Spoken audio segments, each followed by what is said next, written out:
ഭയങ്കര സിമ്പിളായ ഒരു റാഡിഷ് സാമ്പാർ ഉണ്ടാക്കിയാലോ. എൻ്റെ സൗണ്ട് 2 ദിവസമായിട്ട് പോയിട്ടിരിക്കുമായിരുന്നു, അതുകൊണ്ടാണ് വീഡിയോ ഒന്നും ഇടാതിരുന്നത് കേട്ടോ. അതിനാദ്യം നമ്മൾ പരിപ്പ്, അതിൽ കുറച്ച് തക്കാളിയും, ഒരു തക്കാളി കേട്ടോ, സവോള, ഒരു ചെറിയ സവോള, കുറച്ച് ചെറിയ ഉള്ളിയും, പിന്നെ കുറച്ച് വെളുത്തുള്ളി ഓപ്ഷണലാണ്. ചിലർക്ക് അതിൻ്റെ ടേസ്റ്റ് ഇഷ്ടമില്ലാത്തവർക്ക് സ്കിപ്പ് ചെയ്യുക. അത് വേവിച്ച് എടുക്കുക. അത് കഴിഞ്ഞ് നമ്മൾ പാനിൽ കുറച്ച് വെളിച്ചെണ്ണ ഒഴിച്ചിട്ട് കടുക്, പിന്നെ നമ്മുടെ ചുമന്ന മുളക്, കരിവേപ്പില, ഇതൊക്കെ ആദ്യം ഒന്ന് വറുത്തെടുക്കുക. അത് കഴിഞ്ഞിട്ട് വൈറ്റ് റാഡിഷായിരുന്നു കേട്ടോ. റാഡിഷ് കഴിച്ച് കഴിഞ്ഞാൽ ആയുസ് കൂടുമെന്ന് പറയും. ഒരു 5 വർഷം ആയുസ് കൂട്ടിക്കിട്ടും പോലും റാഡിഷ് കഴിച്ച് കഴിഞ്ഞാൽ.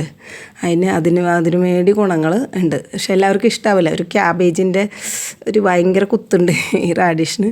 കഴിച്ചിട്ടുള്ളവർക്കറിയാം. പക്ഷെ കണ്ണിനൊക്കെ കാഴ്ച കിട്ടാൻ നല്ലതാണ്. കാരണം എനിക്ക് ചെറിയ കണ്ണിന് പ്രശ്നമുണ്ട്. ഡോക്ടർ പറഞ്ഞിട്ടുണ്ട് റാഡിഷ് കഴിക്കണം നല്ലതാണ്. റെഡും നല്ലതാണ്, വൈറ്റും നല്ലതാണ്. ഇതിപ്പോൾ വൈറ്റാണ്. പിന്നെ അതിൽ നമ്മൾ മഞ്ഞൾപ്പൊടി, മല്ലിപ്പൊടി, സാമ്പാർ പൊടിയും കൂടി ഇട്ടിട്ട് നല്ലപോലെ ആ പൊടി അങ്ങ് റാഡിഷിൽ മിക്സാക്കി. ഇതിങ്ങനെ നമുക്ക് ആ വേവിച്ച ഇതിലേക്ക് ഇട്ട് വേവിച്ചെടുക്കാം. പക്ഷേ അതിങ്ങനെ വെളിച്ചെണ്ണയിൽ പൊടിയിട്ട് ഒരു ഇതാക്കുമ്പോഴത്തേക്ക് അതിൻ്റെ ഞാൻ പറഞ്ഞില്ലേ, ആ റാഡിഷിൻ്റെ ഒരു കുത്ത് എല്ലാവർക്കും ഇഷ്ടമാവണമെന്നില്ല. സത്യം പറഞ്ഞാൽ എനിക്കത് ഇഷ്ടമല്ല.